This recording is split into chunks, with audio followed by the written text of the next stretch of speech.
अस्सलाम वालेकुम, कैसे हैं आप लोग? ठीक ठाक। हमारा सब्जेक्ट अकाउंटिंग और दो क्लासेस बिकम पार्ट 1 और बिकम पार्ट 2, जिसके अंदर पार्ट 1 के अंदर टॉपिक है इन्वेंटरी वैल्यूएशन और पार्ट 2 के अंदर कॉस्ट अकाउंटिंग के अंदर टॉपिक है मटेरियल इन्वेंटरी। और इसकी बेसिक की इंशाअल्लाह आज लास्ट क्लास। तमाम मेथड्स की बेसिक में करा चुका, अब हम लास्ट इंक्रीज करेंगे। मैक्सिमम इंक्रीज के अंदर दो चीज़ें हैं जो इम्पोर्टेंट होती हैं।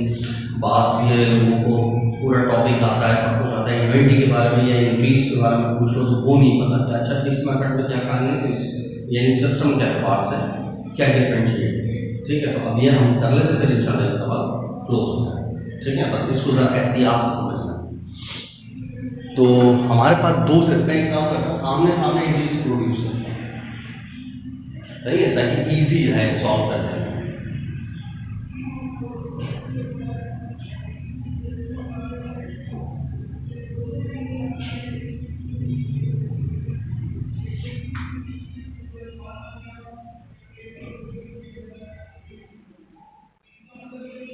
कोशिश करूंगा कि एक ही उसके ऊपर सभी आ जाए, सही है। बंदा मुझे दूसरे उस पर करना पड़े तो कोई इशू, वैसे कहाँ से यहाँ से आप लाइन दिख रही है, ठीक है।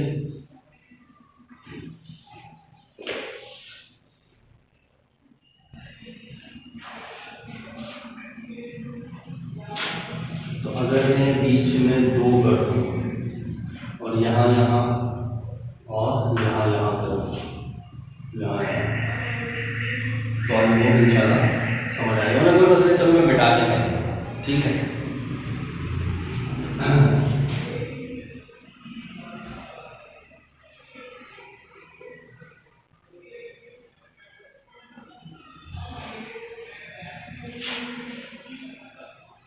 ये मैं कर रहा हूँ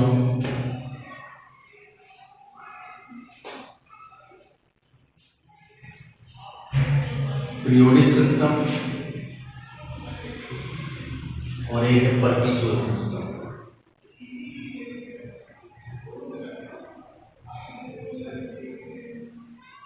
सही, एक पीरियोडिक सिस्टम और एक परपेचुअल सिस्टम, ठीक है। अब मैं बोलता जाऊंगा, नरेशन में नहीं लिख रहा, बहुत लंबा हो जाएगा नरेशन, बार बार लिखूंगा एक चीज, मैं बोलता जाऊंगा, बस आपने समझते चले जाना, ठीक है। सिंपल, माल खरीदा, माल परचेज किया, सही, सिंपल। मर्चेंडाइज परचेज्ड क्या इनके पास होगी इस सिस्टम में, और क्या इनके पास होगी इस सिस्टम में, ठीक है। क्या करा मैंने, परचेज किया, सही। बल्कि मैं यहाँ टॉपिक काम लिखूँ कि मैंने क्या किया है ना, वरना भूलूंगा, पता चला भूल गए लिखना क्या था। यहाँ मैं बीच में लिखता हूँ कि मैंने करा क्या है, परचेज मर्चेंडाइज,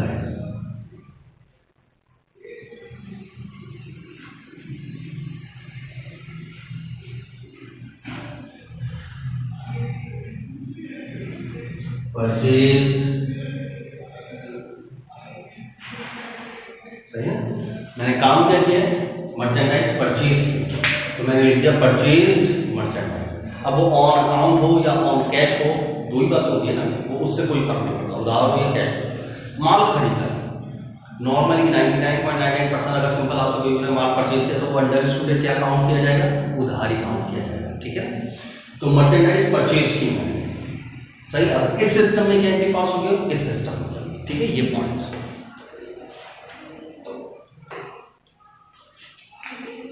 तो अगर ये पीरियोडिक सिस्टम होगा तो अब क्या एंट्री प्रोड्यूस होगी, यहां पर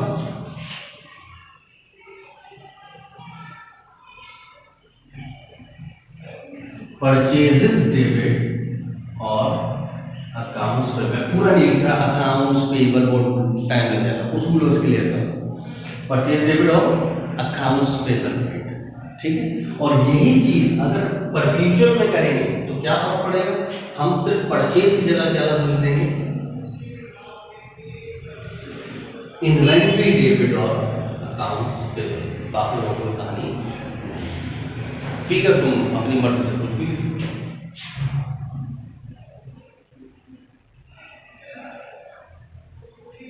ओके की रिपोर्ट हो गई, सही है।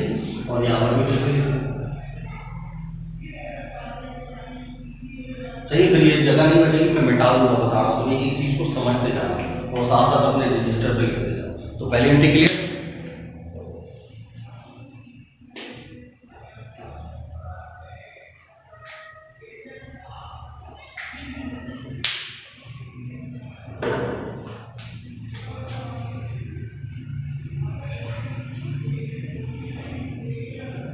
सही। पहले एंट्री क्लियर हो गई। फिर मैंने माल खरीदा है तो उसके लिए ये एंट्री पास,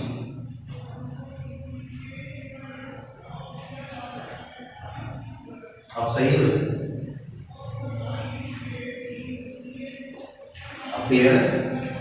मर्चेंडाइज खरीदी थी तो पर पीरियोडिक सिस्टम में एंट्री प्रोड्यूस हुई, परचेज डेबिट अकाउंट से क्रेडिट, और यहाँ पर सिर्फ परचेज की जगह इन्वेंटरी चाहिए, ठीक है। उसके बाद किराया दिया, ट्रांसपोर्टेशन इन वगैरह आता है ना,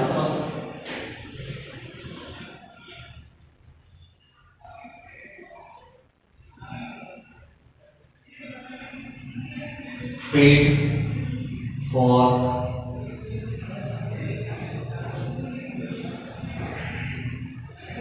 ट्रांसपोर्टेशन इन,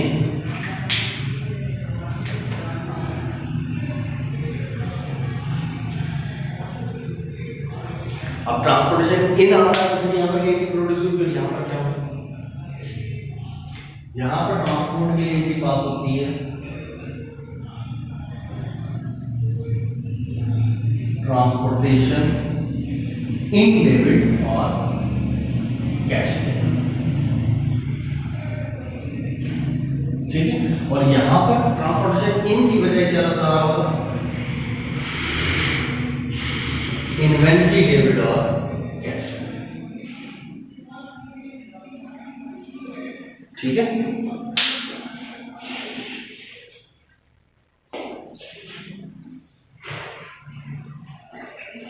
ये भी मतलब है। और क्या होता है, अभी परचेज से रिलेटेड कहानी जितनी हो सकती है वो सब बता रहा हूं। मर्चेंडाइज रिटर्न हो गई, सही, यानी परचेज रिटर्न,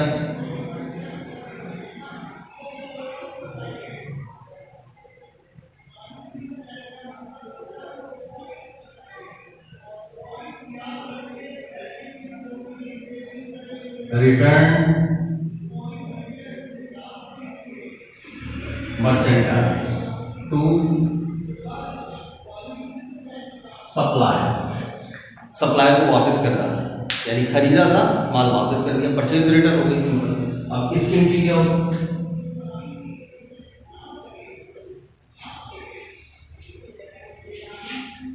सही, परचेज रिटर्न की एंट्री क्या बनेगी, यहां पर आ जाओ। परचेज रिटर्न की एंट्री होती, परचेज डेबिट होता है तो purchase return credit, accounts payable debit और परचेज रिटर्न क्रेडिट, या पूरा लिखो रिटर्न एंड अलाउंस, एक ही बात, ठीक है। यहां पर क्या होगा, सेम कहानी होती है, बस अकाउंट्स पेबल परचेज रिटर्न की वजह क्या चीज क्रेडिट में ला दोगे, इन्वेंट्री क्रेडिट। अब उसूल समझ आ रहा है। तो परपेचुअल के अंदर जब जो नॉर्मल है फर्स्ट ईयर सेकंड ईयर में एंट्रीज पास कर रहे हो तो वो सारी यही वाली चल रही है ना, सारी यही चल रही है। बस परपेचुअल के अंदर सेम, जहां परचेज या परचेज रिटर्न वगैरह लिखते थे वहां पर क्या लिख रहे हो, इन्वेंट्री, और कोई कहानी। इसी तरह ट्रांसपोर्टेशन की भी ध्यान में रखना, उसकी जगह भी इन्वेंट्री ही लफ्ज आता है।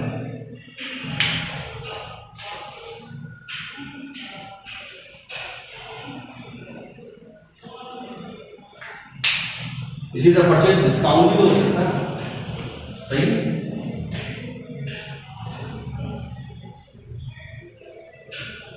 पेड टू सप्लायर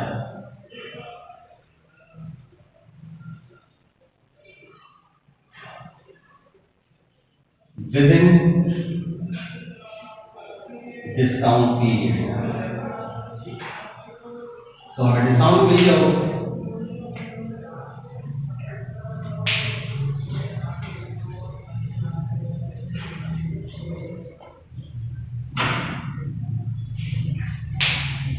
सही। जब पेड कर दिया तो क्या एंट्री प्रोड्यूस होगी, अकाउंट्स पेबल को हम डेबिट कर रहे होंगे। सही। पैसा यानी कैश चला गया, कैश क्रेडिट और डिस्काउंट मिल गया होगा, तो परचेज डिस्काउंट रेट। सही। ये जब हम ये नॉर्मल कर रहे थे, अब ये जब यहां करेंगे तो क्या एंट्री प्रोड्यूस होगी, accounts payable debit, cash credit और इन्वेंट्री क्रेडिट।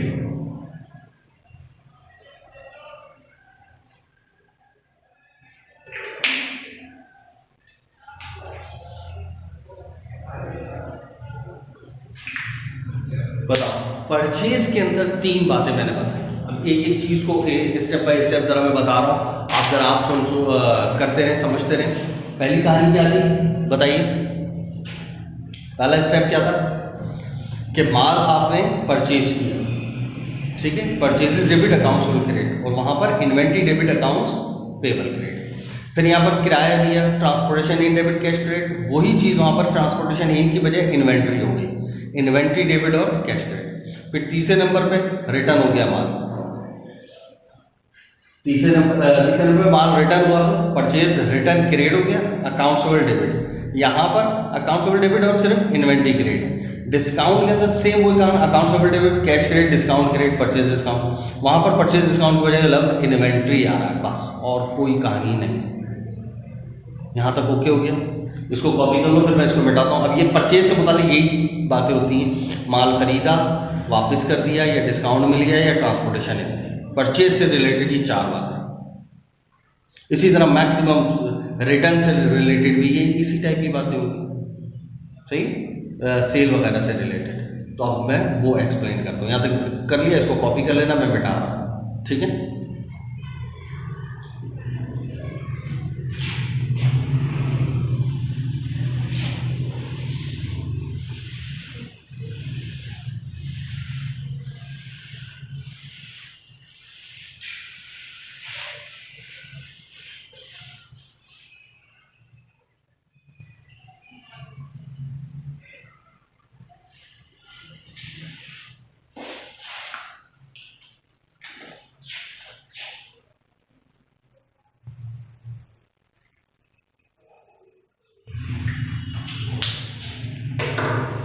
अच्छा, अब नेक्स्ट सेल से रिलेटेड बात करते हैं।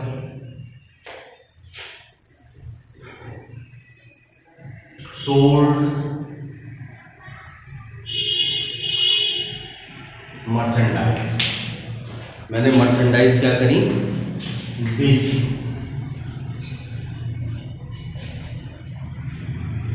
जब माल बेची है, बस परचेज करते हुए कहानियां थी कि यहाँ परचेजेस लिखना था और यहाँ इन्वेंट्री लिखना था। सेल के अंदर कोई कहानी नहीं, सेल सारी सीधी सीधी। अब क्या हो गया बोले, जो माल बेचा तो यहाँ क्या के पास करते हैं, अकाउंट रिसीवेबल डेबिट और सेल्स क्रेडिट, ऐसे करते हैं। सेम यहाँ पर भी कोई कहानी, कोई चेंज नहीं, अकाउंट रिसीवेबल डेबिट और सेल्स क्रेडिट।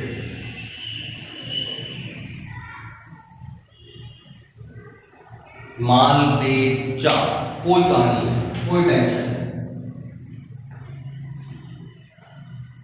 बता, यहां तो कोई इशू था, सेल करते हुए कोई टेंशन नहीं होगी कभी भी, क्लियर हो? अच्छा, इसमें ट्रांसपोर्टेशन इन वाली कहानी तो है, क्योंकि ट्रांसपोर्टेशन इन तो इसका ताल्लुक ही नहीं है। इन तो होता ही ये आउट होगा, वो तो सेलिंग एक्सपेंस है, वो ट्रांसपोर्टेशन आउट कह लो या selling expense debit cash credit कह लो, ये कह लो, इस एंट्री में भी इस एंट्री में भी सेम ही होगा, तो वो मुझे यहाँ पर मेंशन करने की जरूरत नहीं। तो ट्रांसपोर्टेशन इनका तो सीधा है। हाँ, सेल रिटर्न, सेल डिस्काउंट, ये दोनों जरूर हो सकते हैं, सही।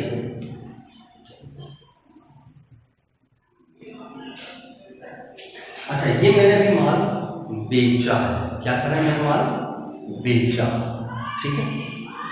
जब मैं ये माल बेच रहा हूँ तो ये सेलिंग प्राइस है ना, सेल है ना, जैसे 1 लाख का मैंने माल बेचा तो यहाँ पर इनके पास अकाउंट में चलिए सेल प्राइस के हिसाब से कर रहा हूँ, ये भी सेलिंग प्राइस के हिसाब से कर रहा हूँ। जब कॉस्ट ऑफ गुड सोल्ड आता है, क्या आता है? कॉस्ट ऑफ गुड सोल्ड जब भी जिक्र आएगा तो कॉस्ट ऑफ गुड सोल्ड की याद हमें इनके पास करते थे, cost of good sold debit, तो वो कौन किस सिस्टम में होती है? Cost of good sold debit याद रखो, परपेचुअल में होती है।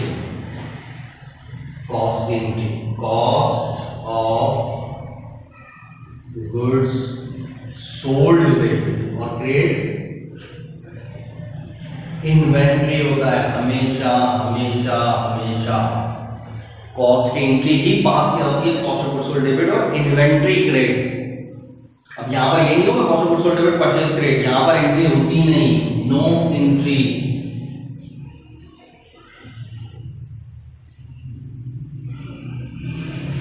सही है, बताओ कॉमन याद है क्या क्या करा देते यार? Cost of goods sold debit purchase credit, purchase नहीं होता कोई क्रेडिट, इन्वेंट्री क्रेडिट होता है, वो सिस्टम होता है परपेचुअल।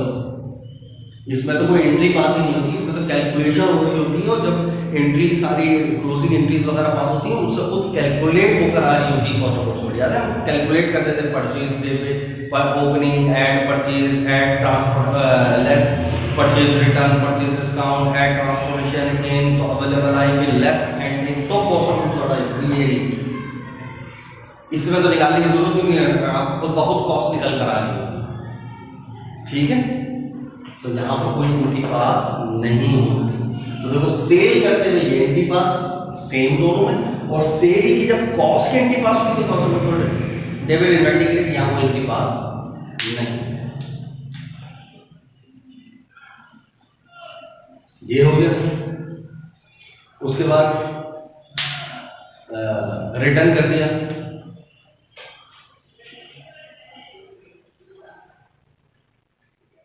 रिटर्न मर्चेंडाइज,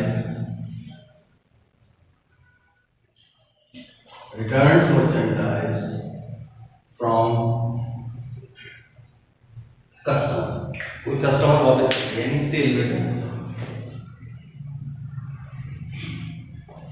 सही, तो मैंने तभी इसी के साथ एंट्री पास की। ठीक है, मर्चेंडाइज वापस हो गई। अब मर्चेंडाइज वापस होती है तो क्या एंट्री पास होती है? सेल रिटर्न डेबिट, है ना, कोई टेंशन नहीं। Sales return and allowance debit पूरा लिखो, और अकाउंट्स रिसीवेबल क्रेडिट सेम। यहां पर कोई टेंशन नहीं, सेल करते हुए कोई टेंशन नहीं। सेल्स रिटर्न डेबिट और अकाउंट रिसीवेबल क्रेडिट, तो सेल करते हुए कोई टेंशन नहीं।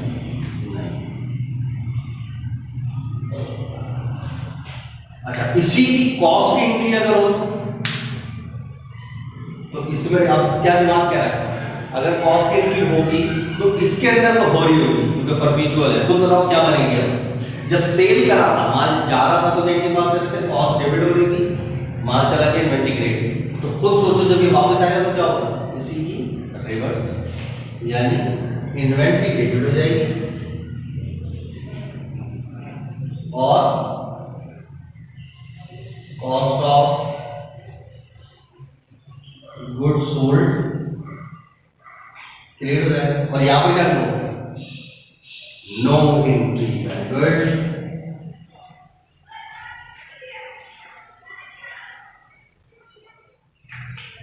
यानी आप समझ आएंगे। तो देखो सेल करते हुए दोनों में सेम ही है, रिटर्न करते हुए भी दोनों में सेम है, डिस्काउंट करते हुए भी दोनों में सेम है। सही, यहां लिखा हुआ है first receive from customer with discount period.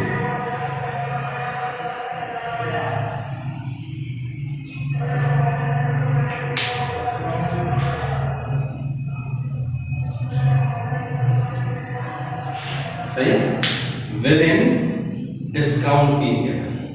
पैसा आ गया तो सिंपल क्या पास करोगे, पैसा आया, कैश डेबिट और सेल्स डिस्काउंट डेबिट और अकाउंट रिसीवेबल क्रेडिट। यहां पर भी same, cash debit sales discount debit और अकाउंट रिसीवेबल क्रेडिट सेम।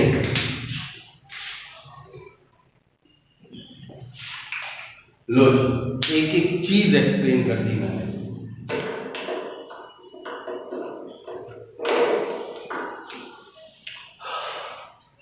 तो देखो सेल्स करते हुए क्या कहानी है, सेल करते हुए अकाउंट डेबिट सेल क्रेडिट दोनों में same, return cell return debit account दोनों में same, discount cash debit discount debit से अकाउंट क्रेडिट दोनों में सेम। यानी सेल करते हुए कोई टेंशन वाली कहानी नहीं है दोनों सिस्टम के अंदर सेल करते हुए, ठीक। हाँ, कॉस्ट एंट्री जो कॉस्ट डेबिट इन्वेंटरी क्रेडिट ये परपेचुअल में होती है, ठीक है। माल बेचा और माल वापस आया तो उसी का रिवर्स कॉस्ट एंट्री होगी, और पीरियोडिक सिस्टम के अंदर नहीं होगी। पैसा खत्म सेल। परचेजेस का याद है, इससे पहले जो भी मैंने बताया उसमें क्या कहानी थी, सेम वही जो आप फर्स्ट सेकंड जैसे पढ़ते हैं परचेज डेबिट अकाउंट का, वो पीरियोडिक सिस्टम। बस यहाँ पर और यहाँ पर क्या फर्क होगा, जहाँ जहाँ परचेज या परचेज रिटर्न परचेज डिस्काउंट लिखते रहते हैं वहाँ पर इन्वेंट्री लिखेंगे परपेचुअल। That's it. आज माशाल्लाह हमारी पूरी इन्वेंट्री वैल्यूएशन इन्वेंट्री के से रिलेटेड टॉपिक भले पार्ट 1 या पार्ट 2 उसका बेसिक कंप्लीट हो गया। अब इंशाल्लाह हम अपने अपने क्लास के पार्ट 1 की क्लास का पास पेपर्स को देखेंगे और पार्ट 2 की कॉस्ट अकाउंटिंग का मटेरियल जो इन्वेंट्री का सवाल है उसके पास पेपर को इंशाल्लाह सॉल्व करेंगे। ठीक है, अल्लाह हाफ़िज़।